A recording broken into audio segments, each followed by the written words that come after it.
Welcome to today's episode of The Square. As you can tell, we have gotten out of the studio. We are on location at the Robert R. Taylor School of Architecture and Construction Sciences here at Tuskegee University.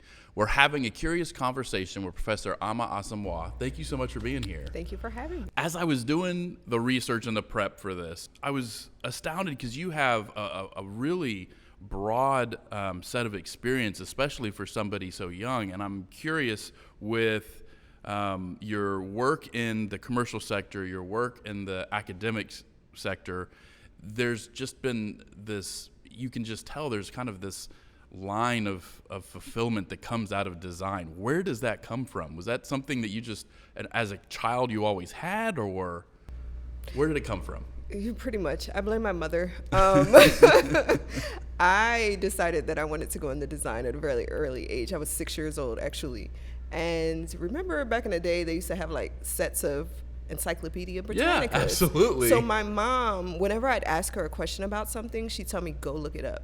Yeah. And eventually, I guess to keep me occupied, she started telling me, oh, why don't you go try and draw that?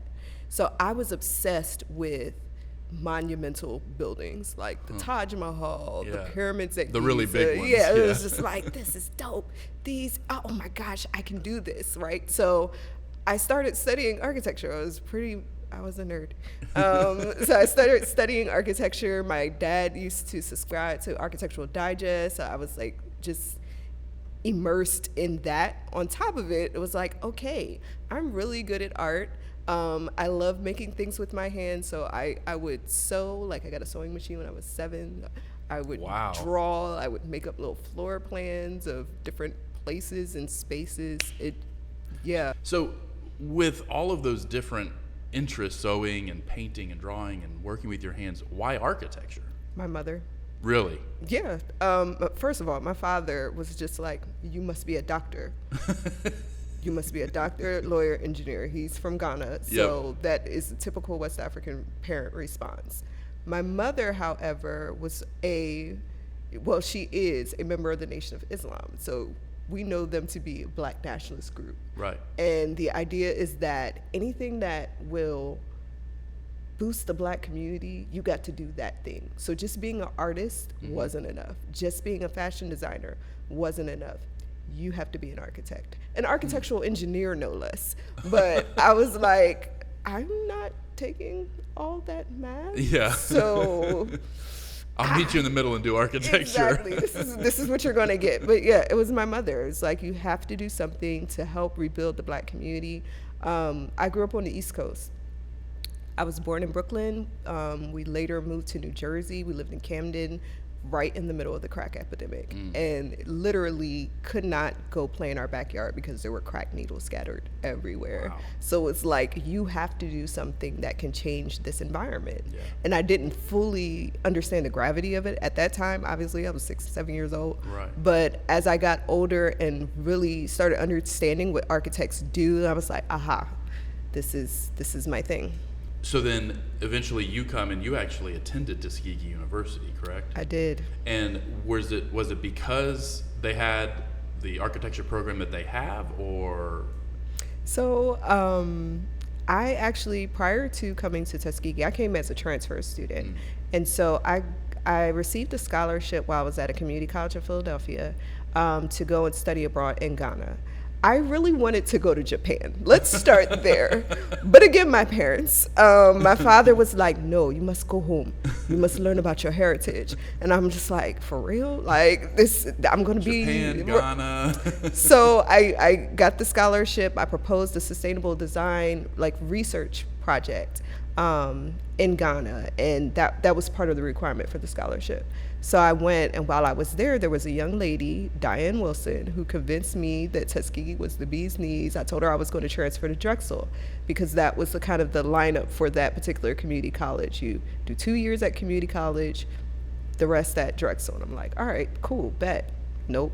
She talked me into coming to rural Alabama. A little bit different than Brooklyn. Completely completely had Or no Philadelphia. idea what I was getting myself into. Pulled up, humid day. My hair is like, poof. As soon as we cross the Alabama border, I'm stuck in the back with like a plant and a TV, and my mom and my great aunt are driving. They drop me off at Sage Hall, which is at the top of campus. I'm in this little like cubby hole of a dorm room. And my mom's like, stay away from the football players.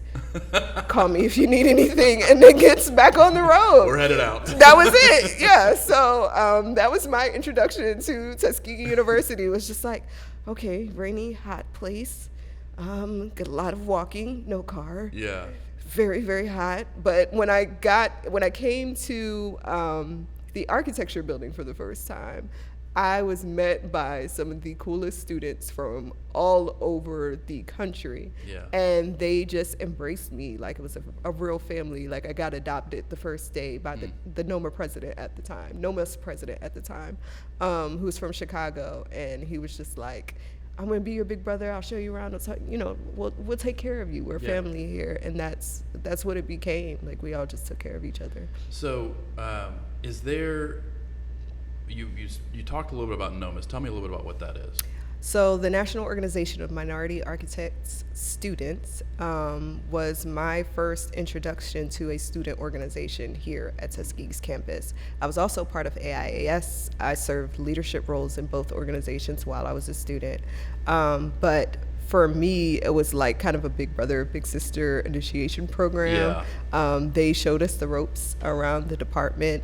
And so when I came back to Tuskegee as a professor, I took on the faculty, the role that was one of the ones that was most impactful to you when you first got here. Exactly. So I wanted to make sure that whoever came in, like you had some type of, rooting in one of those organizations to help you navigate design. Because honestly, the relationships that I developed through NOMAS very early on lasted throughout my career. So when I went back to Philadelphia after graduation, whenever I was going to a different city, I could contact my local NOMAS chapter and, tap in. So let's take a step back. I'm curious because when you did the scholarship for Ghana and you made the pitch for sustainable design, why sustainable design? Because that's a thread that continues through a lot of the work you've done. So random. Why was it sustainable design? I don't know what about sustainable design stood out to me. I just know that having gone to Ghana previously, I experienced a lot. Obviously, it was a lot of fun, had a blast, but also experienced a lot of kind of the challenges there with the infrastructure. A lot of power outages, issues with rainwater. Realized that we were staying in very, very hot concrete boxes that were not well ventilated. Like the architecture didn't match the environment at all. Yeah. And so I'm not sure how I came across sustainability at that point. It might have been through research or another class at community college, but I was just like, these different techniques like solar energy, all of these things need to be implemented in Ghana. Like that was my mindset. I'm always a problem solver. It's like always thinking of a way to solve any challenges that come up with the built environment. Yeah. Well, and then you had your own business as a consultant for sustainable design for almost 10 years. I did. So after Tuskegee, I had an opportunity to work in Germany, and it was such a cool experience. We were in Bavaria, which is the southern part of the country, and the firm that we worked for, I say we because it was myself and another student who had the opportunity to go. I consider him like my brother. So we're there in, again, the middle of nowhere, in Güntering, outside of Alt-Oting. So all these places I can barely pronounce. I got pulled over my first day. That was another story. First day at work. But while we were there, like we're driving and there's solar panels everywhere. Yeah. Like everything is green and lush, and it's like, sustainability is just integrated into everything. Right. It's not even necessarily something you need to think about. It wasn't an extra thing. It was just something that they do. And so I was like, this is really dope. Like, We were an hour south of Munich, and so that was considered one of the greenest cities in Europe at that time. And we were just like, okay, Amma, next steps. Economy is tanking in the U.S. My mom was like, stay in Europe. You're getting paid euros. Stay in Europe. I didn't listen. I was dumb. But I came back, and my dad's like, well, what about grad school? And he's like, oh, you could go get, an MBA or do construction management. And I'm like, I think I'm really interested in the sustainability thing. I want to see where I can go with that. And so that I ended up going to grad school at what was then Philadelphia University, getting a degree in sustainable design. And during that time, had my first child while I was in graduate school. And I needed to be able to do something that allowed me the flexibility of spending more time with him in his developmental years. And that's why he's spoiled now. I decided that I was going to consult for different companies. And oddly enough, Dr. Daniels, you'll have an opportunity to talk to him, obviously, our department head, who was my teacher when I was at Tuskegee, he was in Philadelphia pursuing his PhD. And so, we did the things together. So we would help each other out. He invited me. He was teaching at NYU at the time. He would invite me up to NYU. We would get involved in different community projects and things of that nature. So, with the various schools that you've been to and the various levels of education that you've achieved, and now you're a professor, was there a teacher that stood out to you in your educational career that just really is kind of like... I feel like I'm going to get in trouble for this. There were many. There we were won't tell many. anyone. Okay. I can say a pivotal moment for me in terms of like fully understanding the impact of design and sustainability and be able to weave all of those different things together was my 5th year at Tuskegee. And at that time, and still now, I had Professor Rod Fluker. He was so dope.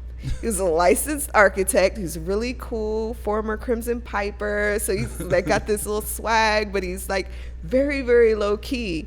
And whatever I would do, he would always push me further and question it and make me dig deeper. And it really prompted me to do more research while I was designing and try to tying everything together is a big thing for me, and tell a story. And so I dove really deeply into my heritage. I was into like sustainability as a technology, but I didn't understand the cultural ramifications of it. And so that is what Mr. Fluker pushed me to do. Thinking about heritage, obviously your parents instilled a strong sense of, heritage and legacy coming from Ghana. You're at Tuskegee University. It's a 100-plus-year-old architecture school. How is that something that influences how you teach moving forward?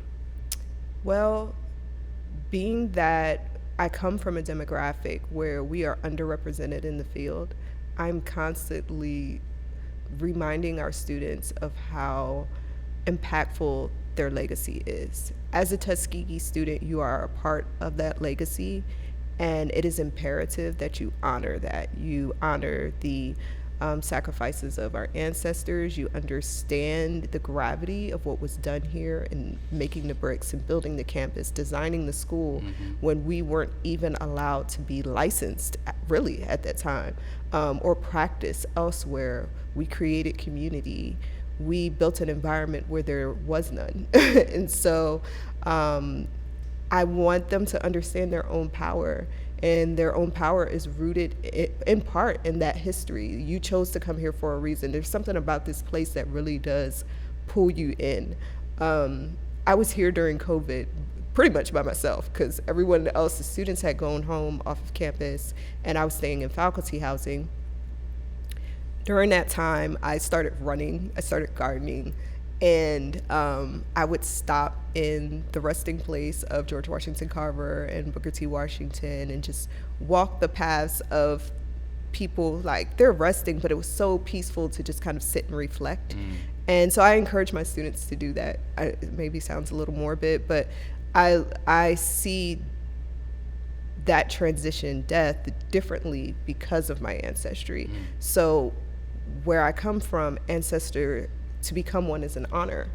And to have amassed all of this knowledge over time, those particular people, like, you want to be able to tap into that energy. So I'm always telling my students, do that, like, research, understand where we've come from, and make that push you forward when it's a late night and you're tired of doing this project and you don't want to look at the floor plans anymore. Like, you have a level of responsibility. So that's what it is. Now you had, I mean, you in Germany, and you worked in kind of various places. You had successful commercial career. Why make the switch to academia? I wanted to come back south. Really? The New York girl turned Southern. Man, listen. I was living in Philly at the time, and there were a lot of kind of personal life transitions happening. Unfortunately, my father passed away unexpectedly, and that really forced me to take a step back and pause and, like, okay, where is the trajectory of my life going? What is it that I really want to be doing? Because when you get caught up in the day-to-day, it's like parenting, food, business, trying to hold a child on your lap while you're finishing 3D prints or whatever. It can be consuming, it can be overwhelming, but you're just stuck in a cycle. And I knew I needed to make a dramatic shift. Also, when my father passed away, I went back to Ghana, and my father had left some land there, and I was trying to figure out what to do with this land because it was only partially built. Unfortunately, he got sick, and he could not come back and forth anymore. He wasn't communicating a lot to me about that. It was really strange. It was like, okay, you have a daughter. She's an architect, but you don't want to tell her what the plans are for this development project you're doing. Love him though, miss him. And I went to go see the site, and I called Dr. Daniels. Like, we kept in touch all those years. We both have a slew of children between us. So it was just like calling him, checking in on his wife. Yeah. We've been keeping up with each other. And I'm like, Dr. Daniels, I know you're back at Tuskegee. What can I do? Can I bring this as a project to the students? Would this be of interest to them? He's like, sure, absolutely, come down. So I came down to do a design charrette during the D+CM Expo, and the students were really engaged. And I was really, like, activated. Like, I was excited to be working with them. I had taught before, and I always enjoyed working with youth, but that just kind of clicked. And so I decided I was going to move south after my marriage ended. And my children were still in Pennsylvania, so it's kind of back and forth between, and I'm looking for places to work in the Atlanta area. They're like, well, do you want to do Revit? Do you want to? I was like, I don't want to do all. I don't want to do. I don't want to do any of those things. I don't want to do any of those things. But I really love designing, and academia gave me an opportunity to really delve into things that I'm passionate about and take ownership of some of my own projects. So that's awesome, and it's come full circle because of the impact the teachers had on you. Yes, absolutely. What are the ways that you see Tuskegee as a whole, and maybe even more specifically, you as a professor, influencing and ideally changing that disparity? So Tuskegee as a whole, there's just a sense of pride in being here and being a part of that legacy. So I've gone into that at length, so I won't talk about that again. But I think that really grounds you. And if the students are aware, then of course I make them aware. I also encourage them to delve into their own history, their own heritage. When I first got here, my first semester back, I had an opportunity to co-teach with Jack Travis, who's a design fellow out of New York. He's got goo gobs of experience, just swag for days. And he, like, just sitting and watching him engage and teach and kind of pull these gems out of the students really inspired me. And so I still use some of his techniques. And we do an exercise called Why I Design. Hence this. You have an answer. Yeah. So I make the students, like, really question, like, what is it about you that led you to this point? in this field? Like, what about your family? What about tell your story, and then connect that to your work, because too often as people of color, we are not connected to the built environment. We are not seen. When we are seen, it's from a negative perspective, but we do not take into account the racial ramifications of that, the systemic things that have taken place for well over a century, that have impacted places where we live. And so I'm always trying to get them to see what they can infuse of their positivity, of themselves, of their history, of their love of whatever. It could be music, food, their family. Like, how do you reflect that in what you design? So this may seem kind of like an obvious question, but I think because we're talking about starting with why and so many different things, why does diversity in design matter? Oh, geez. Why does it matter? Because for so long, the people that live in communities that don't have a voice have just accepted the least, or fought for more and not received it. And so if you do not have representation in the room where decisions are being made, then you're just shifted around, you're moved around, decisions are made for you that do not behoove you or your family or generations to come. So we can't talk about sustainability, about sustainable development, without a level of equity and accountability of the problems that have compiled over time in this country, and really all over the world. There are so many things socially and economically, environmentally, that really, really need to be addressed, but you can't do it without the perspective of people who look like me, who look like Latino people, who look like Asian people. Like, if you're not represented, if you're not a woman in the room, how do you design for people that have specific needs? Like, you're not getting the full spectrum. So in that vein, what's the key to to changing it, to making that change? What can people do? The reality of it is the 1% does not look like me. And they don't want to necessarily, on a broad scale, be in the same room with people that look like me.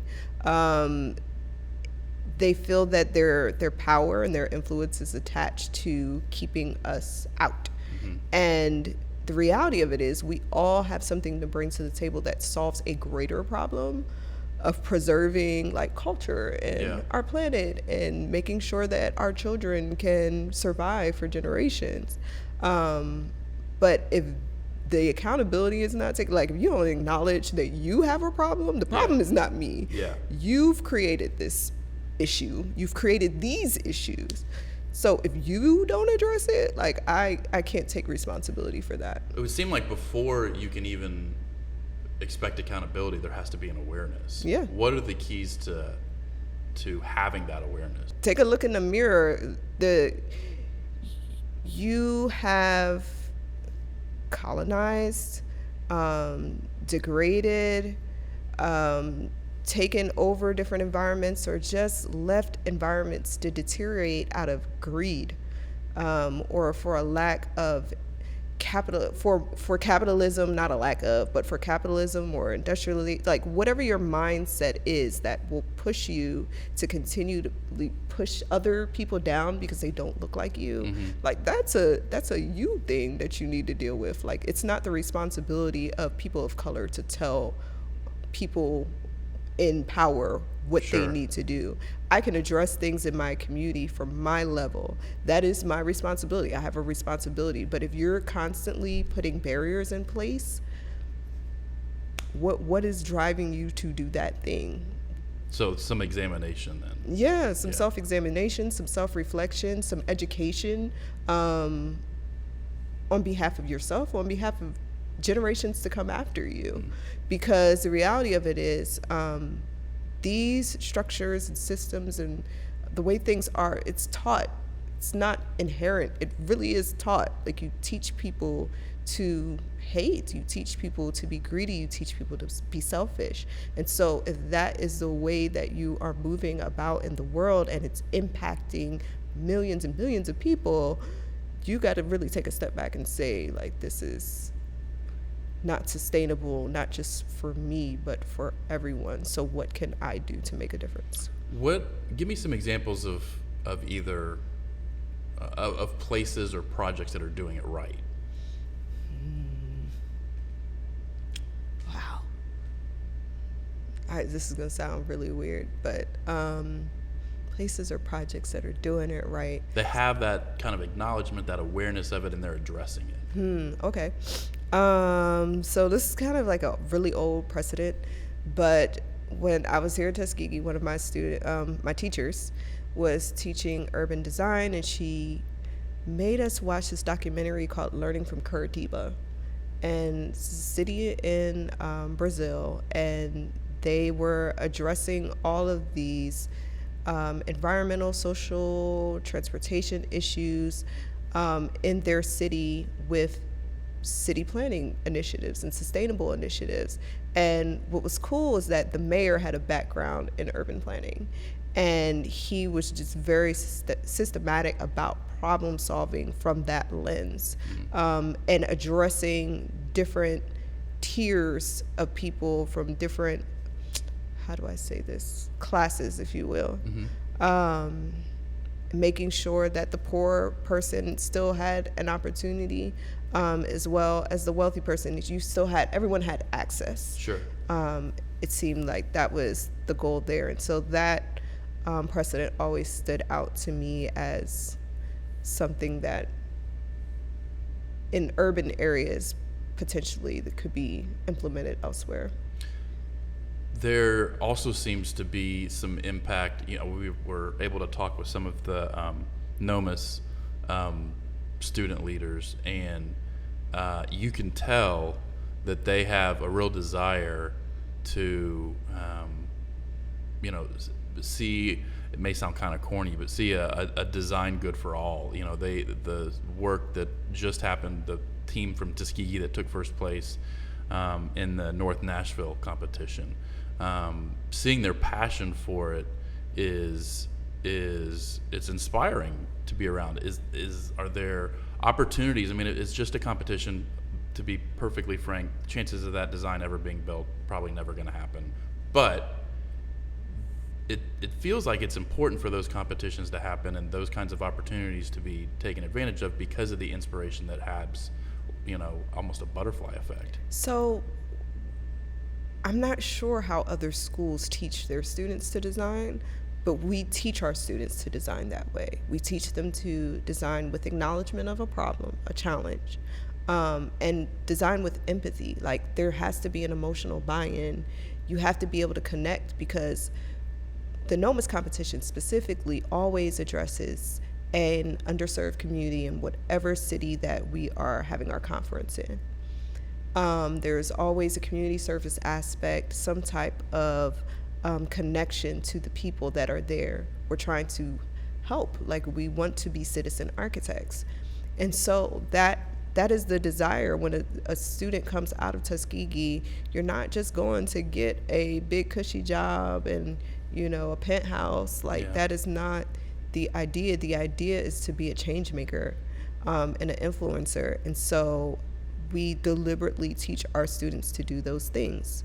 We, from first year on up, engage them in community projects, things that are socially relevant, things that try to solve some type of environmental problem, and things that really reflect our culture, because it hasn't been seen in a positive light more often than not.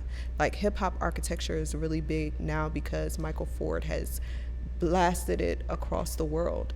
But previously, when you look at hip-hop and rap music and the way that it is perceived, while a lot of people will participate in it, they don't really understand the implications that it's had on the built environment, or that the built environment has had on creating that genre. So the people who've lived in those communities understand it because we lived it. We were there. We experienced it. So that experience, that level of knowing has to be brought to the forefront, because more often than not, the people that are making the decisions for our built environments don't look like us. So we have to be able to boost our students up enough so that they communicate, hey, this also needs to be addressed. You need to look at this. This is not just about the competition, because we just don't do it for the competition. That's how they're taught across the curriculum. You know, one of the other things that really impressed me when we were walking around campus yesterday and we were kind of learning about some of the history of Tuskegee University is, and I think this is unique, or certainly not common amongst architecture schools. The architecture school and the construction sciences school, like, the architects are expected to help build things, and they're expected to understand how materials go together and be very hands-on with that. I saw a bookmobile that was, you know, for a community project that was being refurbished by architecture students. And that's a heritage that goes back to Robert Taylor. Tell me about that. Absolutely. So Robert R. Taylor came here in the late 1800s, and he'd graduated as the first African-American architect from MIT. And with that, you know, there was no real campus here, but he designed the buildings and the students built them. Like, they made the bricks, they honed Alabama clay, they fired them. Like, you can go over to Dorothy Hall and other buildings around campus and still see the fingerprints of the people that made them. And that in and of itself is so impactful, because we're looking at a time of Reconstruction in terms of the history of this country. We're looking during a time period where Jim Crow laws are still very much in place. Like, we are in Alabama. Like, this, Tuskegee was still very segregated as a city.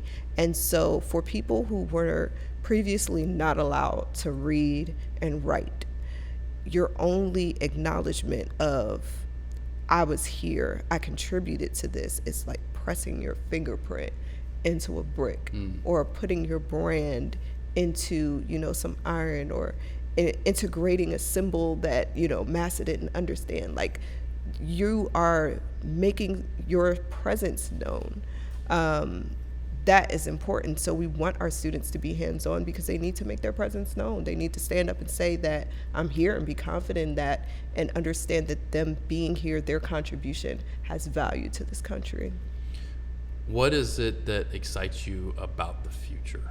About the future, the possibilities. And it could be, you know, architecture as a art. It could be at Tuskegee. There's so much that excites me. I enjoy meeting a new student and finding the spark, finding what they're passionate about, and like flaring that up, like boosting it up, so like let it explode, like show it off.